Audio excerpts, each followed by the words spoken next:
Mesdames et messieurs, bonjour, ravi de vous retrouver. Bienvenue à cette nouvelle édition de notre programme Autour du monde concernant notre continent, l'Afrique. Et nous vous souhaitons toutes et tous une très joyeuse fête de Eid el-Fitr, puisque aujourd'hui, c'est la 4e journée de Eid el-Fitr.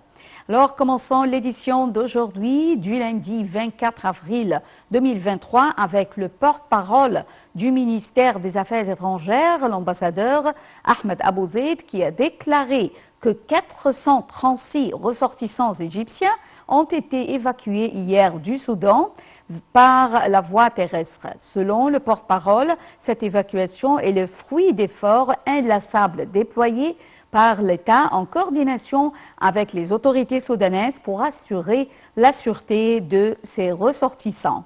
L'ambassade égyptienne à Khartoum et Port-Soudan, ainsi que les bureaux consulaires à Wadi Halfa, maintiennent un contact permanent avec les ressortissants égyptiens au Soudan en attendant leur évacuation du pays. Toujours en ce qui concerne les ressortissants égyptiens, alors l'Égypte suit de près la sécurité de milliers d'expatriés au Soudan, théâtre de violents affrontements, et prépare l'évacuation des autres ressortissants qui veulent rentrer dans leur pays. Un commentaire de Dalia Karam. Le ministère égyptien des Affaires étrangères a confirmé samedi dans un communiqué qui coordonnait et suivait 24 heures sur 24 avec toutes les agences étatiques concernées, les autorités soudanaises, l'ambassade égyptienne à Khartoum et le consulat égyptien à Port-Soudan et Wadi Halfa, les conditions de la communauté égyptienne au Soudan. Le ministère a précisé que ce suivi vise à préparer l'évacuation des ressortissants souhaitant rentrer en Égypte dès que les conditions seraient opportunes. Dans sa déclaration publiée sur sa page Facebook, le ministère a appelé tous les Égyptiens au Soudan à rester chez eux, à éviter de se déplacer vers des zones de tension et de débordement sécuritaire tout en maintenant le contact avec le consulat et l'ambassade égyptienne au Soudan. Entre-temps, le ministre égyptien des Affaires étrangères, Sameh Shoukry, a reçu samedi un appel téléphonique du ministre suédois des Affaires étrangères, Tobias Billström, au cours duquel ils ont examiné la situation au Soudan et les moyens de parvenir à cesser le feu afin de permettre l'acheminement des aides humanitaires et leur accès aux blessés. Selon les déclarations de l'ambassadeur Ahmed Abou Zeid, porte-parole officiel du ministère.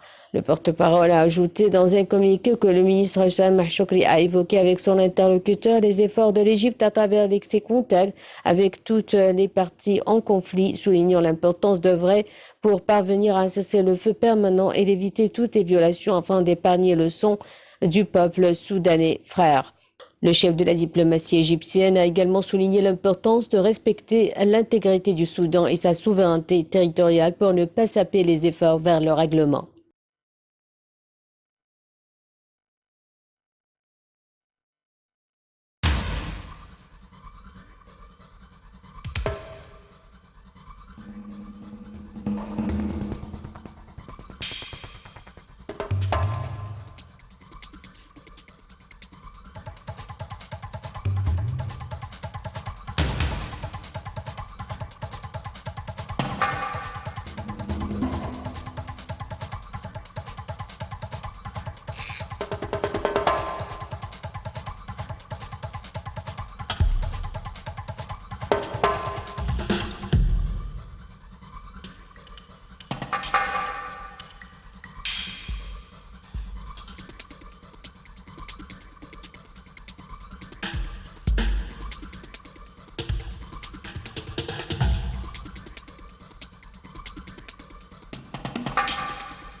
Au Mali, le gouvernement a annoncé que 88 terroristes avaient été neutralisés dans une vague d'effusion de sang qu'il a décrite comme une résurgence des incidents terroristes.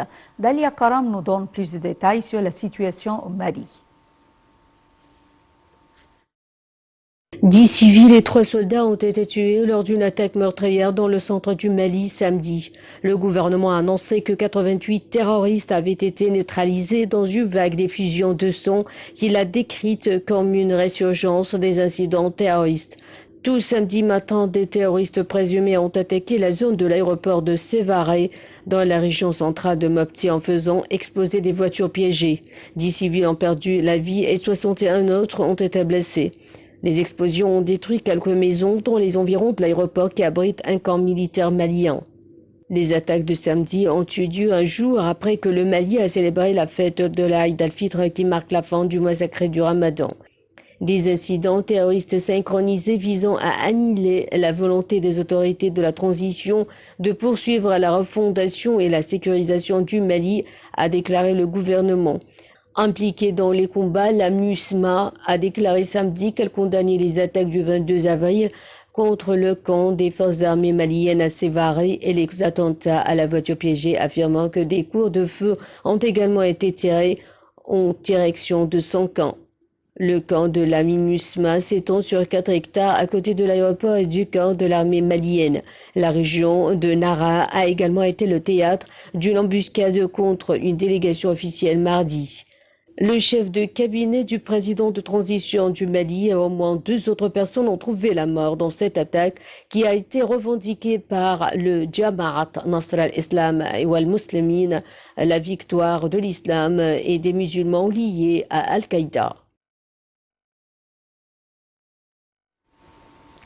Retournons avec le porte-parole du ministère des Affaires étrangères, l'ambassadeur Ahmed Abouzeid, qui a déclaré que 436 ressortissants égyptiens ont été évacués hier du Soudan par la voie terrestre. J'ai le plaisir d'avoir avec moi en ligne au bout du fil, j'ai le plaisir d'avoir Monsieur Raouf Ghafar, analyste politique qui va nous jeter la lumière sur ce sujet.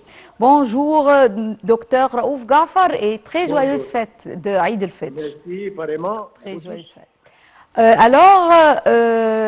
ministère des Affaires étrangères a déclaré que 436 ressortissants égyptiens ont été évacués hier du Soudan. Et également, l'Égypte était un des premiers pays à évacuer les ressortissants, ou plutôt ces ressortissants du Soudan, et également les soldats égyptiens qui sont peut-être les premiers à quitter le pays sain et sauf.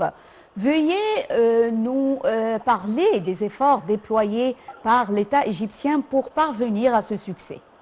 Absolument. C'est-à-dire, un des soucis du gouvernement égyptien, c'est justement la sécurisation des individus égyptiens. Surtout quand il y a des événements pareils à ceux qui arrivent au Soudan, il faut premièrement essayer de faire tout le possible pour que les citoyens égyptiens qui vivent dans ce pays soient en état sain et sauf.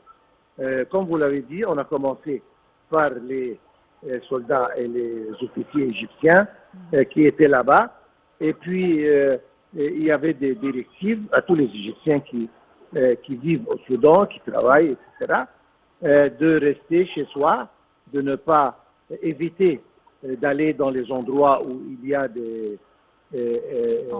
problèmes et des confrontations. Sinon, s'ils veulent quitter, ils n'ont qu'à contacter l'ambassade égyptienne pour préparer leur évacuation. Ce qui arrive, nous espérons certainement que les événements cessent et que ces événements s'arrêtent et que le Soudan revoie la paix encore une fois pour que non seulement les Égyptiens mais encore nos confrères soudanais vivent en paix et que ce feu continue et que tout revient comme ça a été il y a quelques jours. L'État égyptien a eu plusieurs contacts téléphoniques avec des hauts responsables de plusieurs pays occidentaux et autres. Veuillez nous jeter la lumière sur ces entretiens. Pour l'Égypte, Soudan, c'est pratiquement l'extension de l'Égypte. Donc, c'est un même pays. Et il faut, quand quelque chose arrive de cette sorte, il faut coordonner les efforts avec, premièrement, les pays de voisinage. Nous avons vu des pourparlers avec le Soudan du Sud, et puis les pays de voisinage, et avec des autres pays européens, etc., pour que les efforts soient menés vers la direction d'établir la paix entre toutes les factions dans le Soudan. Donc, dans ce genre de choses, quand des événements pareils ont lieu, il est très important de coordonner, et notre ministère des Affaires étrangères est toujours là pour coordonner avec les pays qui ont un intérêt.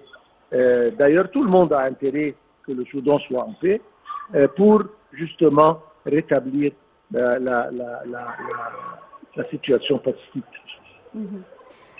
Selon le ministère des Affaires étrangères, les ressortissants égyptiens sont par milliers au Soudan.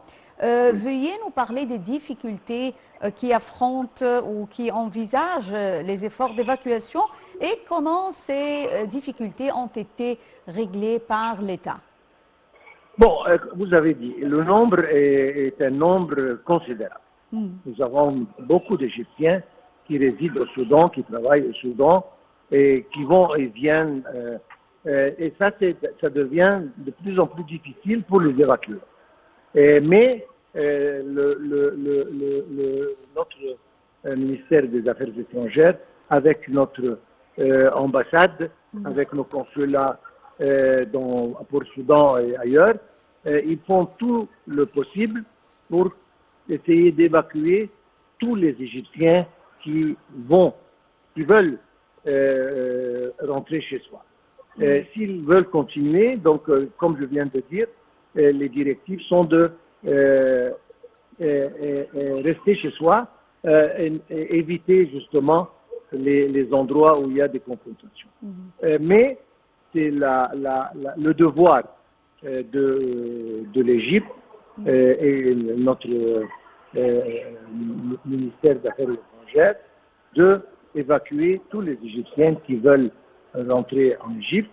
Un effort colossal, parce que le nombre est très grand, mais voilà, ça a commencé. Vous avez dit qu'il y a 400 qui ont été évacués jusqu'à présent. Et si jamais il y a des autres qui veulent, je suis sûr qu'on va faire tout le possible pour les évacuer, de façon à ce que, jusqu'à ce que, disons, la situation reprenne et tout soit en bon état. Le ministère des Affaires étrangères a déclaré qu'il y a une ligne ouverte entre le ministère et l'ambassade, par exemple, qui se trouve au Soudan, et les Égyptiens résidant au Soudan. Comment avez-vous vu cette ligne ouverte entre, d'une part, les Égyptiens, les expatriés qui se trouvent au Soudan et les consulats et les ambassades qui se trouvent au Soudan? L'Égypte donne une importance à tous les citoyens égyptiens, surtout ceux qui ne sont pas en Égypte. Et si jamais ils ont besoin de n'importe quoi, on doit leur donner ce qu'ils veulent. Dans telle situation, surtout que le nombre est grand, il y a deux consulats plus l'ambassade, il y a des moyens d'évacuation divers, peut-être par avion, peut-être par bateau, peut-être par terre voie routière, etc. Oui. Donc ça encore complique les affaires un peu plus, mais je suis sûr que notre ministère des Affaires étrangères, ils ont les choses bien en main et ils ont l'expérience de traiter ce genre de problème avec beaucoup de capacités. Ils sont professionnels et ils ont l'expérience de faire ceci. C'est une situation un peu grave et c'est important de faire sentir à tous les Égyptiens que leur gouvernement est là pour donner tout ce qu'ils ont besoin. Et ça, c'est important. Je pense que ça se fait et ça va continuer à se faire en espérant bien que cette crise se termine le plus tôt possible. Oui. Les relations entre l'Égypte et le Soudan sont historiques. Veuillez nous parler des efforts déployés par l'Égypte conjointement avec le sud du Soudan, et, comme vous l'avez mentionné au début, afin d'appeler les parties belligérantes au calme. Absolument. Pas des relations historiques. Nous étions un pays. Un seul pays, oui. Justement, il y a quelques 70 ans, nous étions un pays. Maintenant, on considère justement le Soudan, c'est pas une partie de l'Égypte, mais une extension au sud de l'Égypte. Et le Soudan, encore, il regarde à l'Égypte comme une extension du Nord. Donc, pratiquement, c'est un seul peuple. Et si jamais il y a la politique a joué un rôle pour diviser ces deux pays, ça ne veut pas dire que les deux peuples ne sont pas très proches les uns des autres, et même au sud du Soudan. C'est pour ça que le Soudan, pour l'Égypte, c'est un pays très important et il faut faire tous les efforts, premièrement pour les citoyens égyptiens qui vivent là-bas, mais pour que le Soudan jouisse toujours d'une paix et d'une sécurité, parce que ça représente la sécurité égyptienne en même temps. Donc c'est important et comme je viens de dire, nous espérons que la situation va se rétablir d'une manière bonne. Calme, oui.